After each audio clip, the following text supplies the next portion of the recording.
Okay. Yay. You know, what's the first story for you?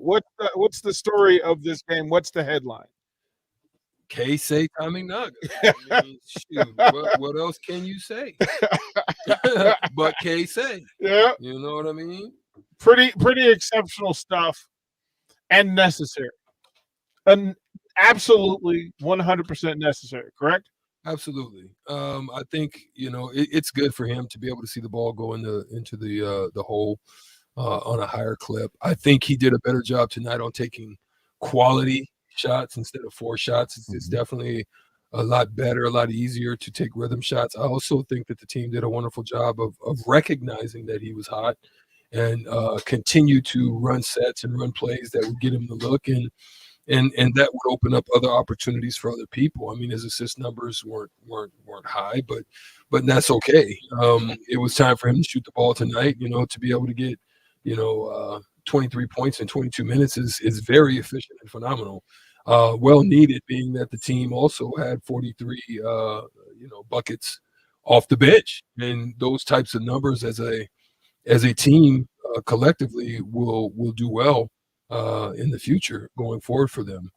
You'd like to see a little bit more production out of that man. I don't know what's going on with him at this point, but I don't know if it's lack of confidence. I don't know if he just doesn't seem to have the same energy and passion out there. I don't know if it's like a confidence right now. He just doesn't seem to be in the flow at all. And I was glad to see Bryce McGowan's numbers pop up. I think he went from 1 or 2 rebounds at half and ended up with, I think nine or close to 10, close to a double, and also had a pretty efficient night, shooting over 50% and close to that from 3. So I like to see those rebounds. I mean, those free throw numbers too at 10. Especially with the big dudes. Good. Especially with the big dudes. Bach, what's your first story? What's the headline for you? All right. Is this, I just can't hear. Okay. Well, can you hear me? No. All right. Well, figure this out for a second. Oh, there we go. Okay. Sure. All right. It took me a second, but I'm here. Nebraska. We didn't turn you out. There's just a button turned off I wasn't prepared for. Anyway, Tamanaga is got to be the story today. You've been waiting for him to catch fire from beyond the arc. You know it was in him. You're just waiting to see it. And it happened today, and it wasn't just beyond the arc. Once he kind of got that going, they had to respect his shot, and he made some more things happen. So I mean, this is expands the bench basically a little bit more. I mean, I think you already knew that you had something there with him. But now with Wilcher and Webster, Andre Breidenbach with 5 steals tonight, they're finding just different ways to help in any way they can, and a lot of times it is in that scoring category. But overall, how about not a close game? How about not holding your breath against the South Dakota team that's probably had to be close to the best of this little home stretch they've had? Yeah, they beat the toughest team that was in that early stretch today. So it's good to see. Let's do this. Let's throw it a break, get the station ID in, and come back. Let's talk about the numbers and then what it all means. Huskers win at 83-70. You're listening to 93.7 The Ticket. This Thanksgiving weekend, Broncos country is starving for a divisional win. I'm starving. Sunday, the table is set for the Broncos and Chargers. Join Dave Logan, Rick Lewis, and Susie Wargent from Empower Field at Mile High on the KOA Broncos Radio Network. The Broncos and the Los Angeles Chargers kick off at 3:05. Pregame starts at 1, right here on your home for the Denver Broncos in Lincoln, Nebraska. 93.7 The Ticket. Alanos businesses need reliable communication, both at the office and at home. Now more than ever. Just listen to Bill Mitchner from Lighthouse. Before we'd have breaks in service, especially for internet, but we've never had any issues with Allo. It's always been there and available when we needed it. At Allo, supporting your business is our business. To get your free quote and switch today, visit allofiber.com/workfast or call 402-480-6685 today. Serve Nebraska believes that volunteers are part of what makes Nebraska great. Each year, the Step Forward Awards honors volunteers from across the state who serve their communities in outstanding ways. In 2021, the Step Forward Awards has been postponed to December 9th and moved to a virtual space. Join us in thanking volunteers for all they do by tuning in to the virtual Step Forward Awards celebration. Visit serve.nebraska.gov to register. Paid for by Serve Nebraska, aired with the Nebraska Broadcasters Association and this station. Start your weekends with a Tickets High School Saturday. DP and Rico bring you updates and reaction for the week's prep sports action in Lincoln every Saturday morning at 9 a.m. right here on 93.7 The Ticket and theticketfm.com. This is Lincoln's home for sports talk on the FM dial. Also online at theticketfm.com. On the internet, KNTK FM Firth, 93.7 The Ticket. Back to the Tickets Basketball Postgame Show, featuring Derek Pearson and former Husker and 9-year NBA vet, Eric Strickland, on 93.7 The Ticket and theticketfm.com.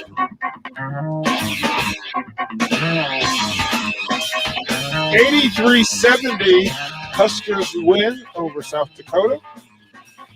I'm still trying to maintain, because I want to call South Dakota anything other than the Coyotes. It just seems too much.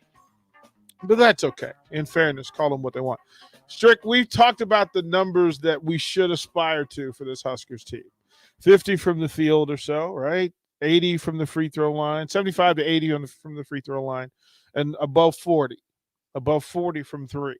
Today they put, and again, they were right at those numbers with 3 minutes left, and then the reserves kind of let the numbers slide a little bit. They finish at 46, 39, and 69.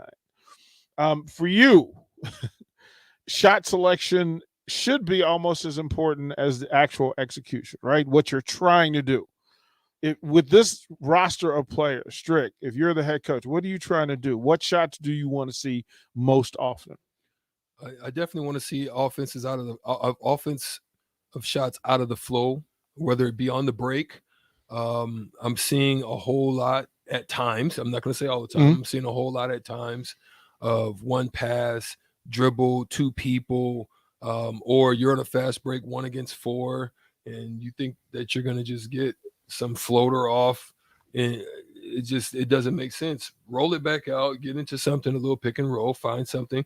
What I did see a little bit different tonight was a little driving kick action, a whip around the perimeter, got to the corner, boom, a shot fake, a drive into the paint, boom, find the next guy, and then that's a good shot. Now you're stepping into a rhythm jumper. And I think that's what I saw from Tamanaga today. He seemed to take a lot of in rhythm shots. Nothing was forced. Guys were running him. That's the plan for teams. They're going to run him off the three. He took a couple shot fakes, slide step to the right, and boom. Now you've got a good in rhythm jumper.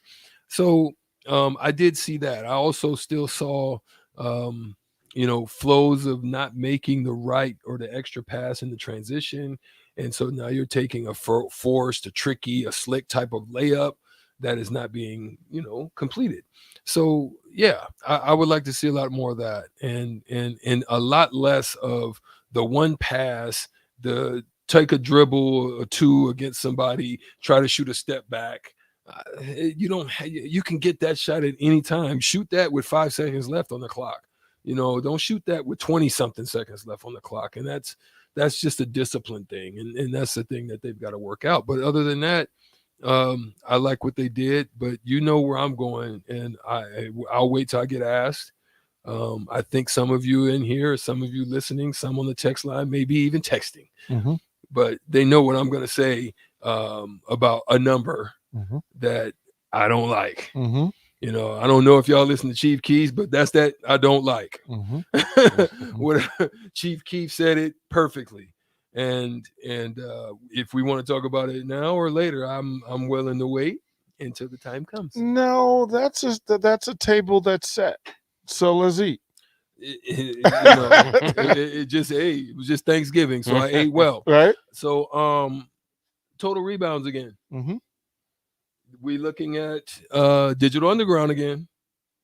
And again, this is a solid size team. They had pretty good size.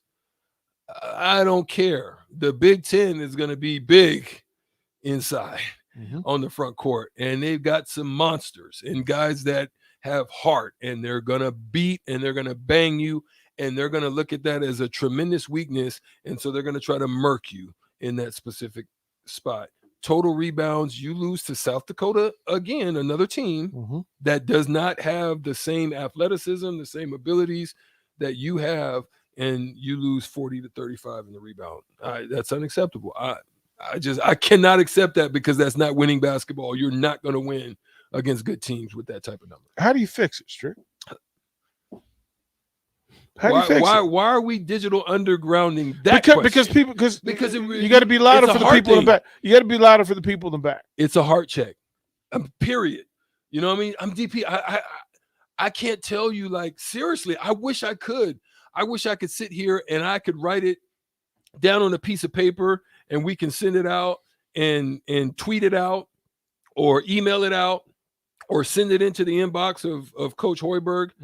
And there's the answer, Coach Hoiberg. If you do that, you got it. It's really a heart check thing. It is a desire. It is a willingness to say, you cannot beat me here. You're not going to have more of these than I do. I'm not going to be the one that lets my team down and allowing you to get that. And it's got to be a heart self-check. You have to look. Again, I saw guys, the ball goes up. I saw a lot of staring. I saw a lot of just looking.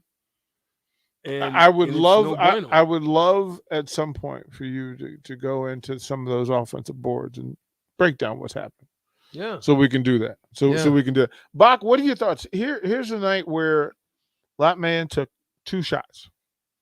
He was active defensively. He got in foul trouble early, so that may have had something to do with it. Again, we still haven't quite figured out what to do with Latman and Keon Edwards.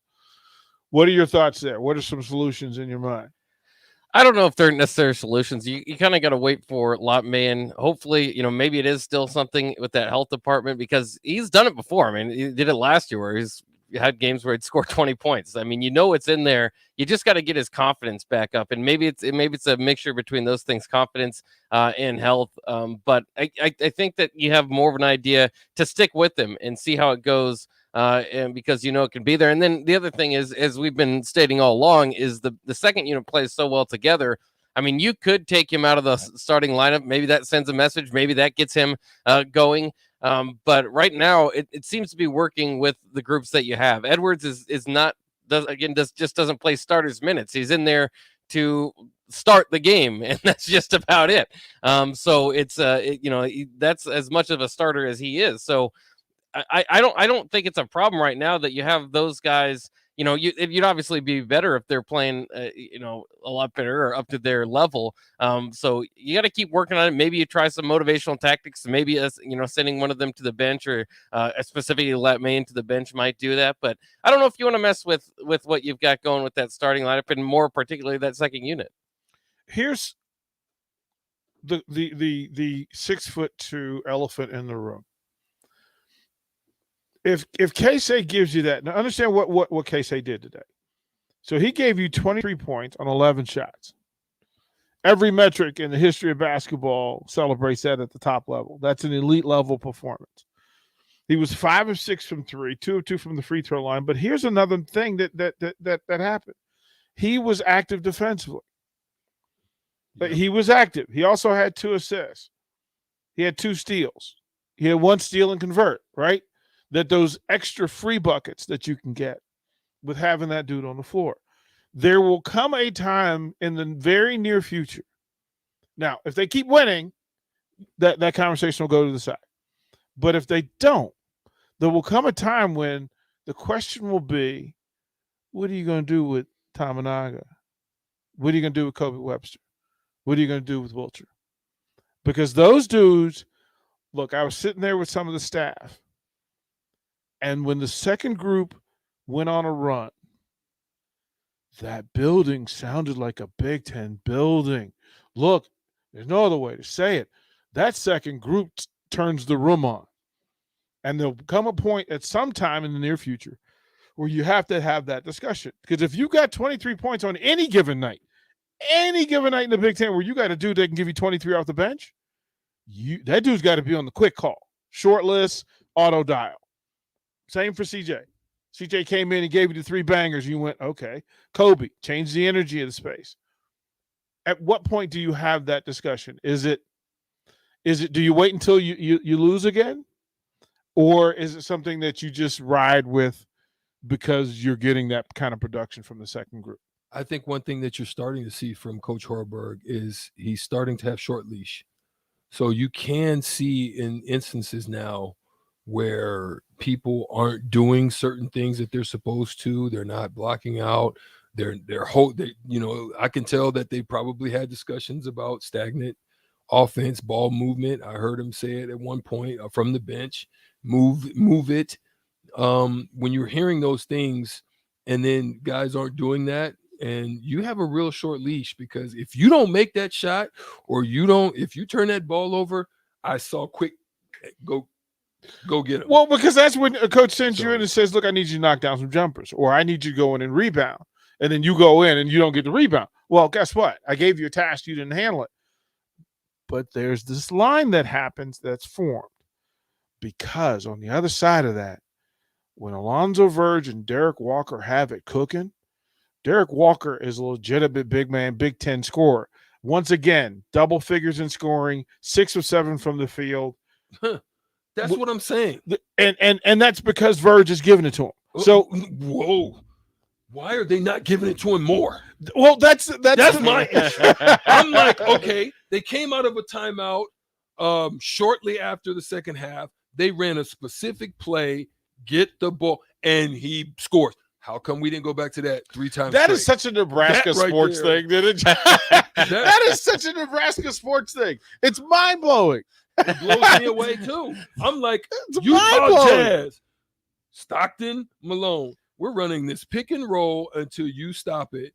And if you don't stop it, we're going right back there again until you double and triple team. And then I've got jumpers waiting on you. Right. Like, come get this medicine, man. Yes. Like, it's easy with it, too. I mean, it wasn't he's 6 bang, bang, turn either left or right. He's got both hands. So I'm like, get that man the freaking rock. You ran it 10 times and got buckets on 7 of them.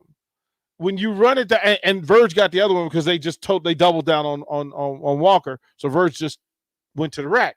Bach, how do we deal with this, right? How do you, as a fan, how do you want to go?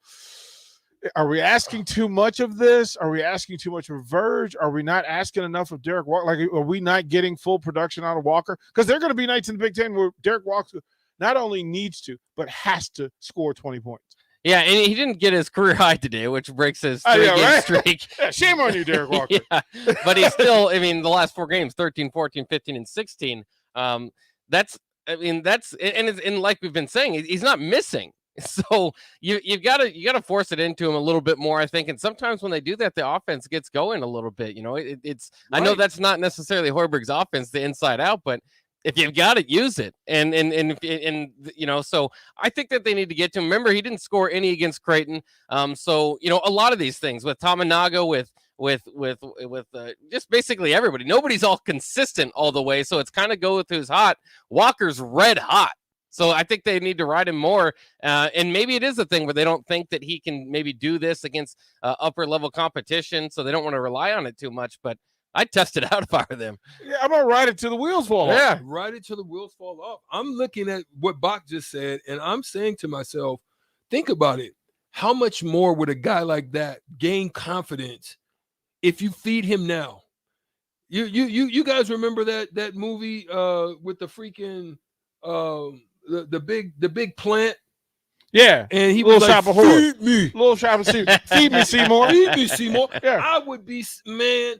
And I would actually, if I was Derek Walker, I would be kind of heated. I'd be like, yo, feed me, Seymour. Because I'm hot. It's crazy. And I felt conflicted because I knew, okay, when Verge gets it going, again, he made a point to keep his shots and assists at kind of an unequal balance. He worked, he was purposeful at it. But then once he got the 5 assists in 4 shots, Then he decided, hey, I fed y'all. Now it's time for me to eat. And he's got, that was like That's a problem. So it's a thing. Well, I mean, there will be nights when Verge has it going, right? And we're going to celebrate that. When he does it, is when we go, okay, it's not your night. Let somebody else eat today. So with that in mind, right? Mm-hmm. My thing is when it's like that, that's okay. Yeah. You want to be a pro. You're not Allen Iverson. Let's get that straight. What? You're not what? You're not Baron Davis. You're not, you're not Kenny Anderson. Okay. We don't expect him to be that. We just expect him not to be Cam Mack. That's what I'm alluding to. I'm alluding to the fact that that's okay, because if you go and get 8 and 15, people are going to start looking at you like, I may want him. I can count on him. I can count on him. He's going to do what I ask him. There's no NBA team that is looking for an Alonzo Verge to be a 20-8 guy. Sorry, that is not. They would love to have you to be a 15-8 guy. What the interest that he got from pro teams was because he could get quick points in short spurts off the bench, right? That he didn't need 28 minutes to get his 14 points. So there's some scouts that'll tell you, okay, we have other stuff. We have shooters, we got bigs, but look, man, the decision making for him is going to be vital. Right. And he'll elevate his stock, whatever he's trying to do. The better, what do you say, all boats in the water? The better Derek Walker does, the better Alonzo Verge is going to be perceived. And because of that, when Walker and Verge have it going on, which they did, then Bryce is freed up. Mm-hmm. Then Lot has less chaos in the corner. Then whatever you want to do, and look, they'll have to make a decision on what to do with Keon. They like what he offers them defensively, but he has to rebound as well. You can't just defend and not rebound. Right. So, and some of that's because he's in a stretch position and he's furthest away from the basket, but there's still a need for that. At what point do we say we fully understand that this team is ready for this? Better with Keisei Tamanaga on the floor. Listen, it goes back for me, and I'll let Bach allude to it as well, but it goes back to me that second unit is a spark plug. Mm-hmm. That was the one thing, even when I played, that when I was coming off the bench, I said I wanted to raise the level of intensity on the court and in the building. Mm-hmm. So I'm covering you 94 feet. I'm getting charges. Mm-hmm. I'm diving for every ball. Mm-hmm. I'm doing all of the things to get the extra possessions or to get the opportunities for us to go from a 4-point lead to a 12-point, 15-point lead. And that's what that second unit did. The energy in the building absolutely shifted from a dead, dreary, dull atmosphere to a intense, everybody's on the edge waiting for the next thing to happen atmosphere. That's what I would like to see more of. And I think that second unit provides that. It seemed like it was more effective in every aspect of the game with that second unit. Yeah, I mean, I think to your point, it's just you start to wonder if you want to start to toy with that starting lineup and maybe start, I know you love the second unit and it's working well, but this team's kind of far away from maybe its potential and from some other teams that you've watched across the country probably so far, if you happen to catch Duke Gonzaga or one of those games, which is to be expected. But my point is, I think that there's still time to do some toying around. I know that they're kind of hitting that harder part of the schedule, but I mean, it's a thing that you have to do throughout the season. Injuries happen. Guys kind of go throughout their ups and downs. So I think that it would be hard for me to look at how good that bench is and not figure maybe we should put these guys in and give them a chance to start again. And it might not be the worst thing. Maybe it sparks Latmain if you bench him to say, okay, no, well, I got to earn my minutes now. Mm-hmm. Edwards, it's the same thing. I mean, I don't know, he went from like not playing or hardly playing, 2 or 3 minutes to starting, maybe try to get him back more into the back end of the rotation if he's not providing a whole lot for you, because you have guys that are. So I don't know if you have to play 10, 11 guys a night. Maybe you can shorten it down and try to get it to that point, but at the same time, you have different guys off the bench heating up. And again, that's how basketball works, but you have different guys on a nightly basis. Like Verge, this is his first night in single digits. Tominaga scored like 2 last game out. So, you're still kind of dealing with those ups and downs. So I don't know if you need to toy with it too much, but it's just kind of the upside. You think about what if, Verge is starting to hit people with those assists and McGowan's gets going, and you can get Tominaga out there and Walker's hitting 100% from down low, I'd like to try to see them get their best 5. Maybe that's what they're aiming toward, just finishing the game with, but it doesn't seem like it's like they're starting the game with that. Or necessarily when they make the subs, you're just kind of at different levels of energy there. Some of the numbers, and I don't want to bury the sub lead. Bryce McGowan's gave you 22 points on 12 shots. Gave you 8 rebounds, 4 assists in 34 minutes, plus minus a 10. Right, so he did the work across the board. Some more numbers for you. Derek Walker, 13 points, 6 of 7 from the field, 5 rebounds in his 19 minutes. Again, 13 points, 19 minutes. Just pointing that out. Keisei Tominaga, 8 of 11 from the field, 5 of 6 from 3, 23 points in 22 minutes. That's some microwave Vinnie Johnson type work, and we have to pay attention to it. Kobe Webster gave you 9 points off the bench in his 29 minutes, and that's a number to circle. He gave you 29 minutes tonight. Alonzo Verge gave you 16. Pay attention, pay attention, pay attention. And plus 13. Right? The second best plus minus of the team. Yeah, Keisei was plus 17. Webster was plus 13, plus 10 for McGowan's, plus 8 for Wilhelm Breidenbach, and plus 7 for CJ Wilcher. Look, for what it is, production matters. Sometimes we get caught up in stats, but in the end, production matters.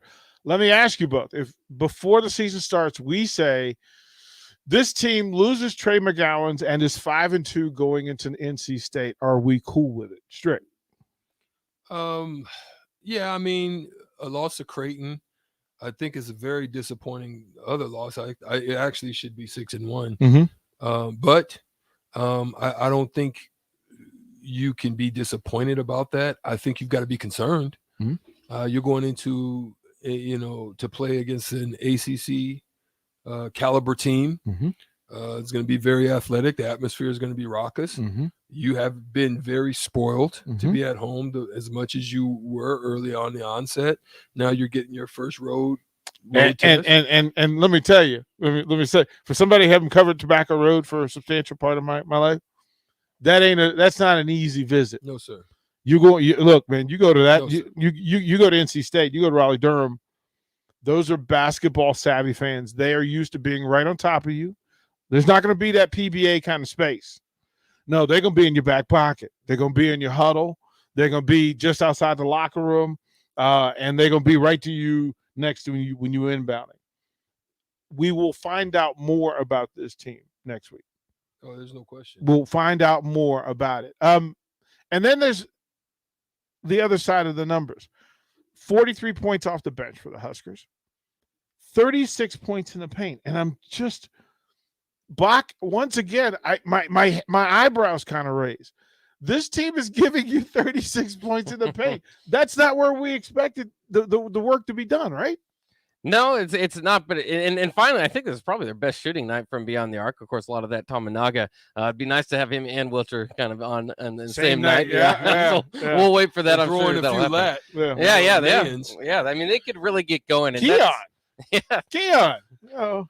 I mean, these guys can shoot. It just hasn't shown up in the stats category. So we're kind of waiting for that, and maybe that can go off, and maybe that's what you kind of aim to get that, kind of the rhythm going is from beyond the arc. But right now, I like the fact that they kind of, it seemed like they kind of adjusted their offense to that, right? It was kind of, we're just going to be that 3-point shooting team to, okay, well, maybe we shouldn't shoot 35 a night. Maybe we should work a little bit inside, try to get to the rim, whether it's, McGowan's up there smashing Derek Walker down in the paint, backdoor cuts from Tominaga. I mean, all these lead to that same category. And it's beautiful to see, and it's something that Nebraska had to do, especially against these type of opponents. Nebraska's not a team that has a whole lot of size that's going to, kind of enforce its way on most Big Ten opponents. But while you have the opportunity, go ahead and take advantage of it, and they've been doing that.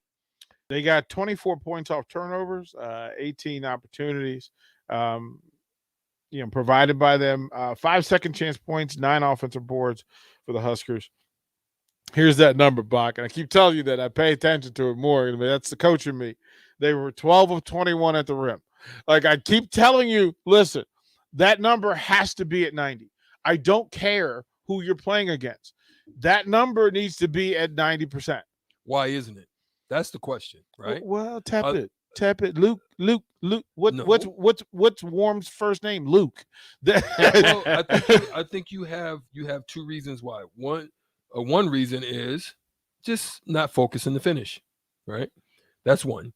Second reason is you're taking bad layup shots. So you're beating the guy, you're getting to the second defender, which you should, and you're trying to finish over an outstretched, leaping, jumping in the paint big fella, which unless you're a perennial scorer, i.e. Rod Strickland, i.e. Dame Lillard, i.e. I could go down the list, you know what I mean? Unless you're a perennial finisher, you should be getting to that second guy, finding your big man off on the dump out, or kicking it for a butt naked, if not butt naked, a 1-2 to a butt naked jumper for 3. That should be your play. That's why your numbers are where they are, because they're not finishing those because they're tough. I don't care who you are, unless you're perennial at it, finishing at the rim with guys leaping all up in there, 2 or 3 guys, is going to be tough. And if you're not a rock solid person in the air, not everybody is explosive. So no matter who you're playing against, you leave your feet, and even at the JUCO level, there's a bouncer there that's going to take care of you. We'll throw it a break. When we come back, again, we'll get to your texts, 402-464-5685. If you want to call in or text, please do so. Again, Huskers win it, so we celebrate.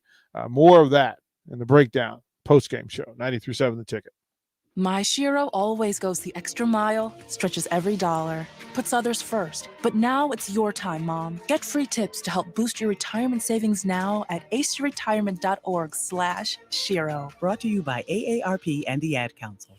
He's a seasoned veteran. I think he's 8 years old. A Marconi Award winner. Scoreboard, baby. That's what I point to. He's Dan Patrick. Anybody else? Anybody else saying something nice about me? Who else is out there? Weekday mornings, 8 a.m. on 93.7 The Ticket. Dad, I picked up your pills, made your lunch, and your laundry is done. When you care for a loved one, you take care of everything. But are you taking care of yourself? Find free care guides at aarp.org/caregiving. Brought to you by AARP and the Ad Council. If you're worried your friend may be struggling, remember, you don't have to be there to be there. You could say, how are you, or get a fake tattoo. You can ask with an app if it works for you. You could write them a text or knit them a sweater. If you can't be together, you could write them a letter. Whatever gets you talking. Whatever gets you talking. You could chat on the game, kick off your flip-flops. You can ask on your couch while you binge watch. However you do it, you gotta ask a friend. And if they don't share, you can ask again. Whatever gets you talking. Whatever gets you talking. Reach out to a friend about their mental health. Learn how you can help at seizetheawkward.org. Brought to you by the Ad Council, American Foundation for Suicide Prevention, and the Jed Foundation. Back to the Tickets Basketball Postgame Show, featuring Derek Pearson and former Husker and 9-year NBA vet, Eric Strickland, on 93.7 The Ticket and theticketfm.com.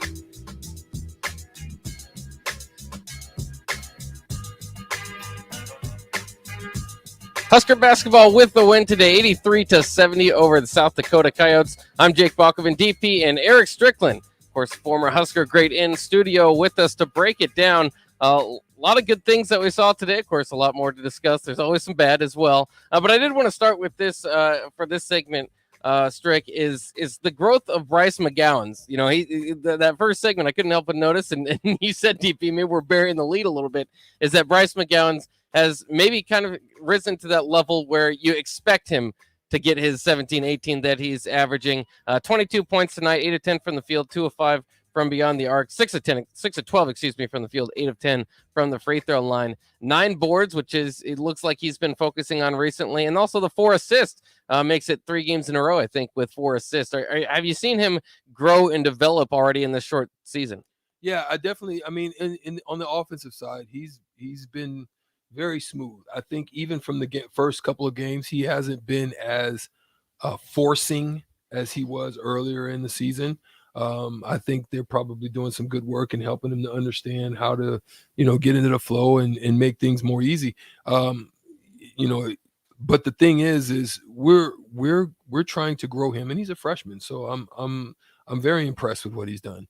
But we're trying to grow him to be a professional, right?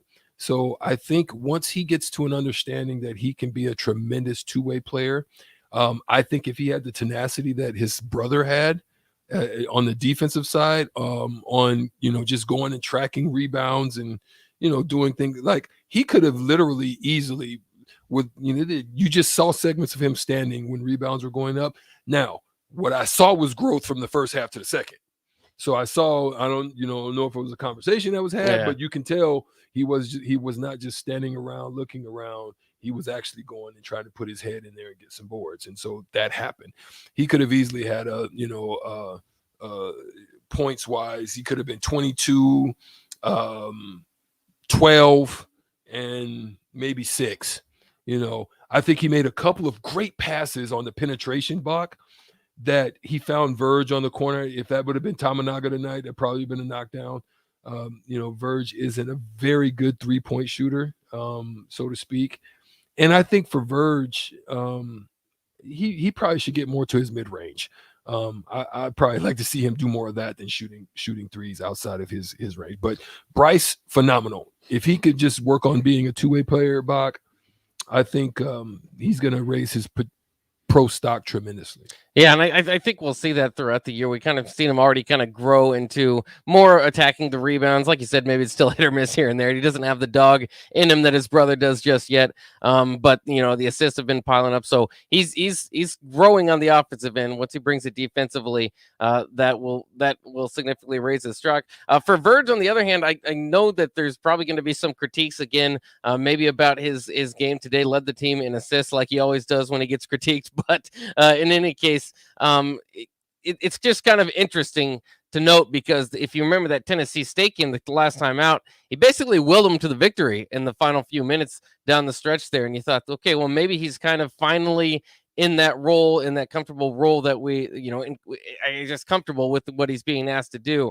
Does today's performance take away from that at all, DP? Or is a scorer bothered by only scoring 3? No. Well, he may be bothered.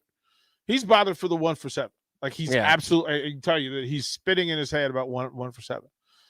So then you got to get into shot selection and you got to get into pace.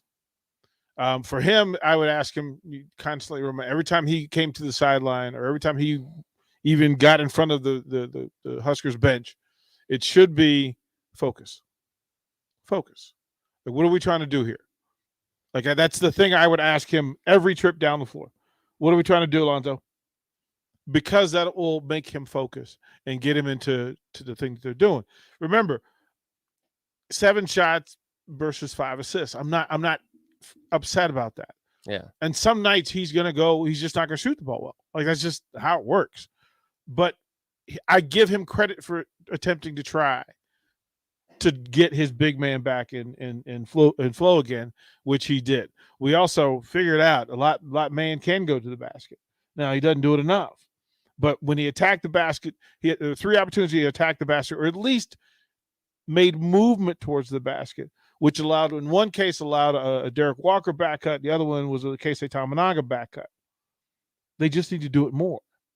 It looks good on film, because teams that are going to scout Nebraska now have to recognize, wait, Lott can do damage if he gets to the elbow. Like, he can hurt us because we can't defend them the way we want to defend them.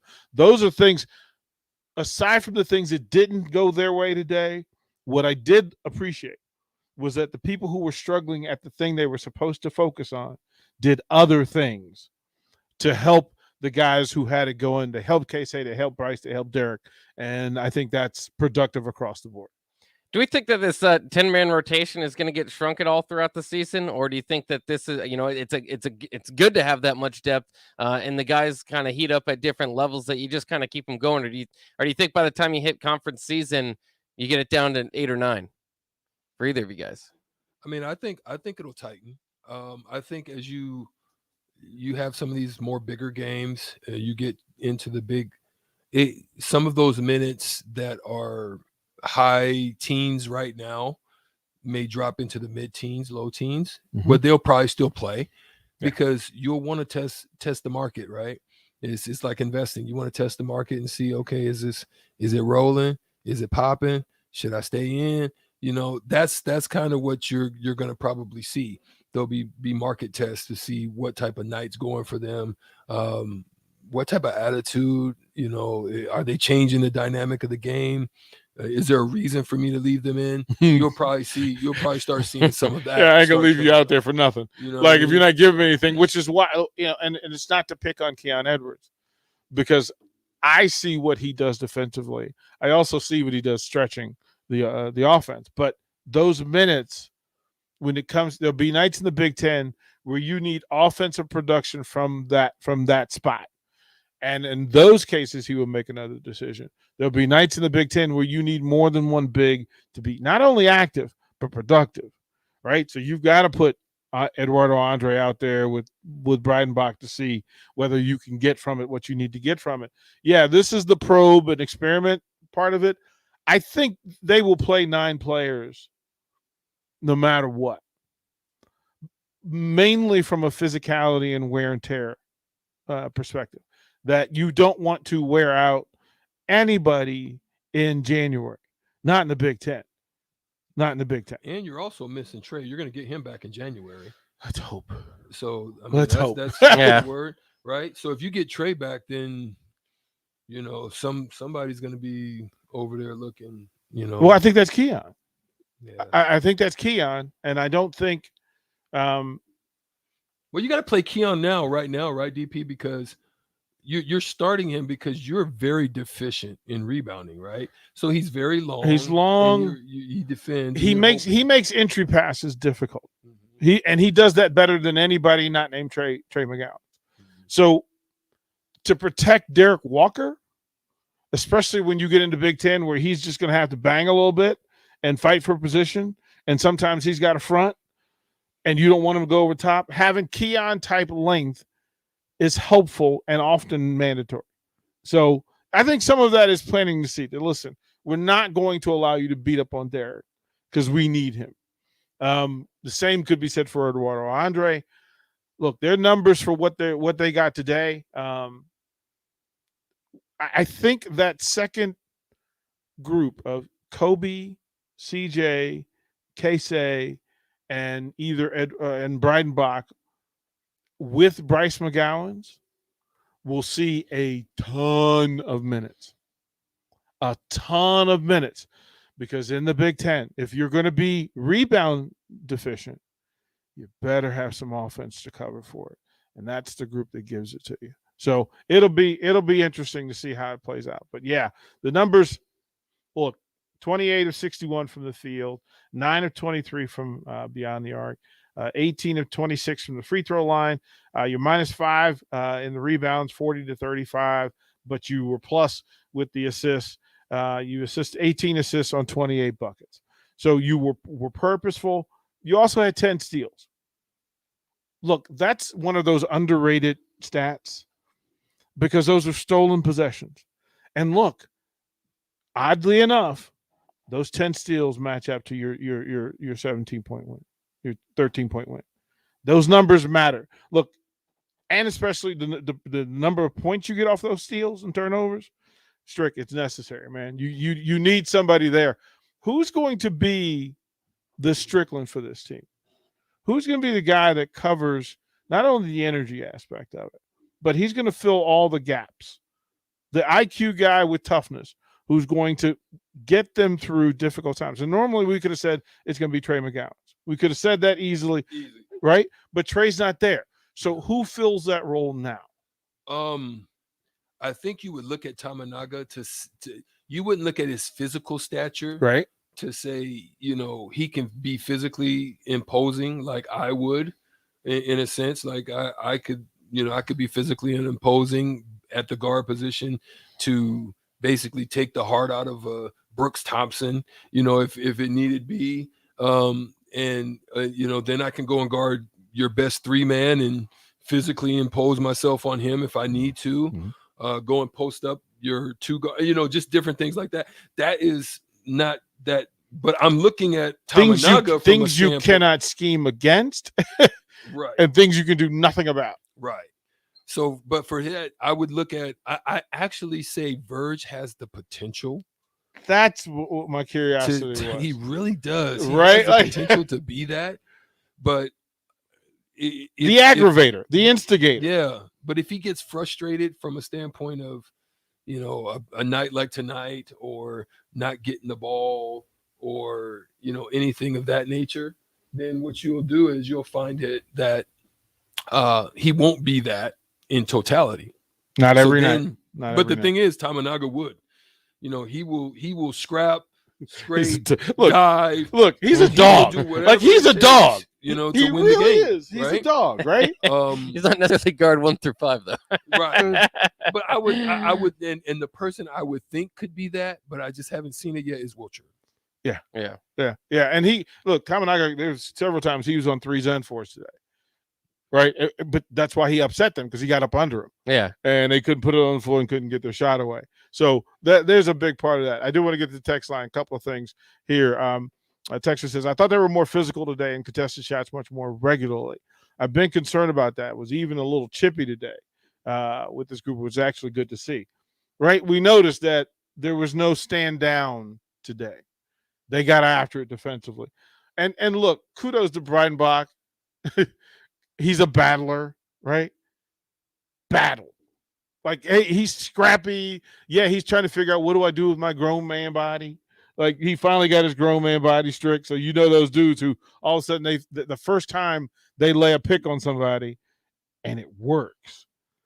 Breidenbach can be a physical force in the Big Ten.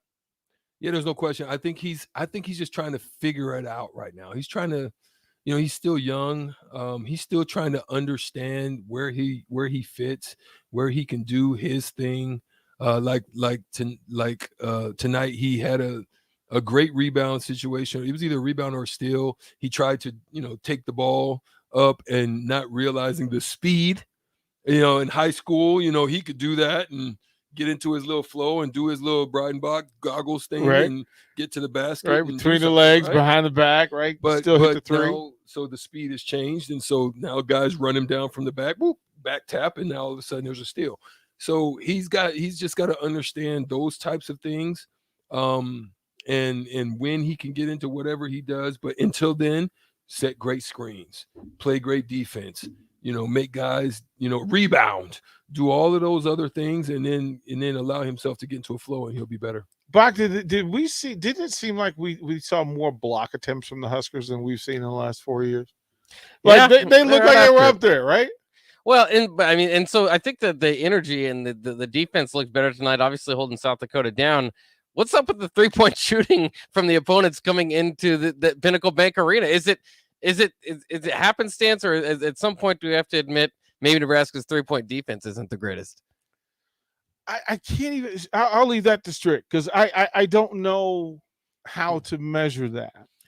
It was funny. I heard a fan say, I don't know what it is, but it just seems like everybody just shoots lights out when they come in. I don't know if it's the lighting. I don't know if the rims. I don't know if it's the the flow or the feel of the building. Spacing could be.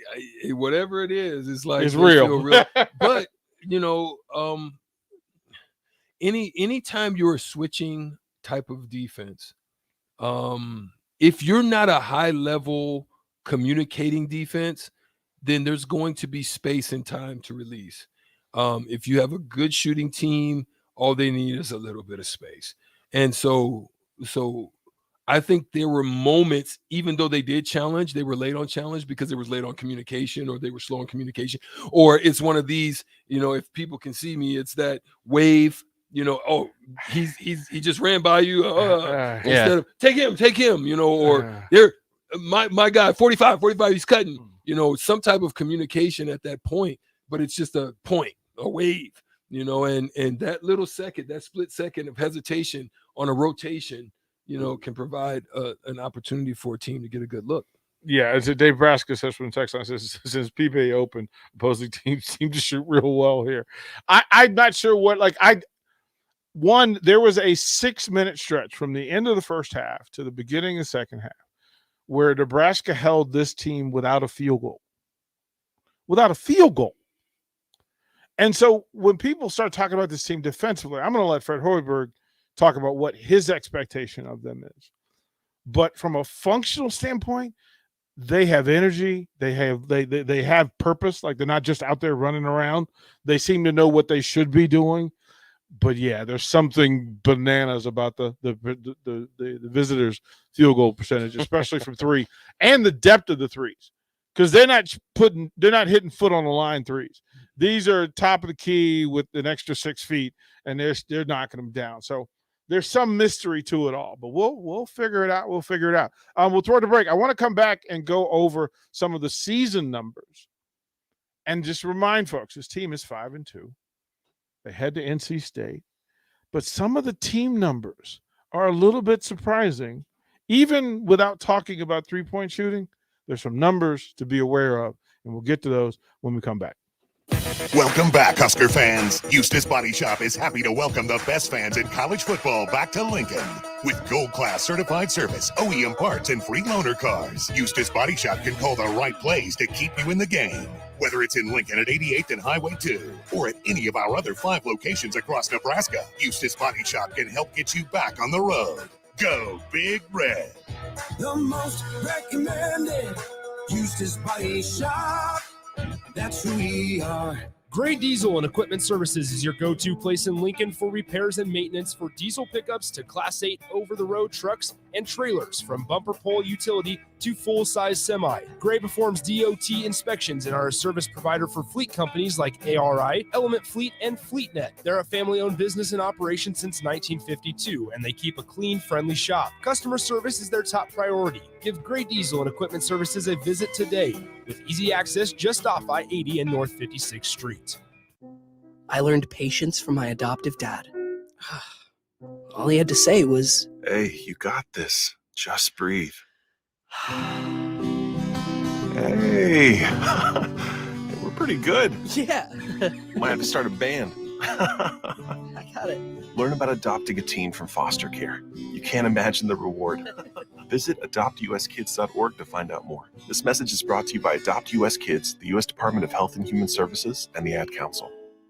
Dance like a dad. It's a great way to make a moment with your kids. First, I hold my hands out like they're on a steering wheel. Then I look over my shoulder. Next, I put it in reverse. Visit fatherhood.gov. Brought to you by the U.S. Department of Health and Human Services and the Ad Council. You want to feel important. You want to be a part of something bigger, something that matters and can help change things. You want to feel like you belong. We know.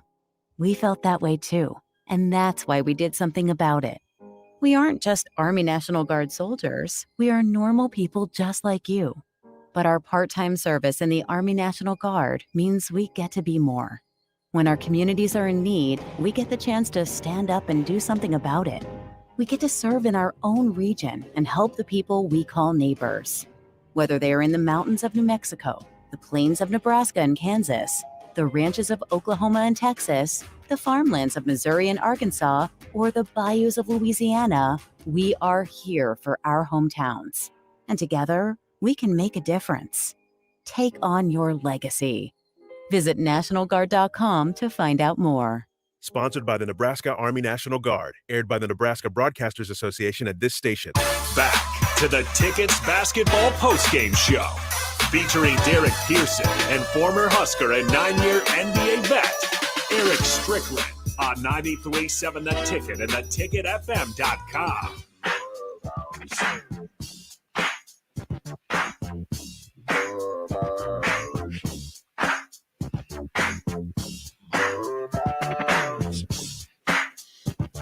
It's a victory.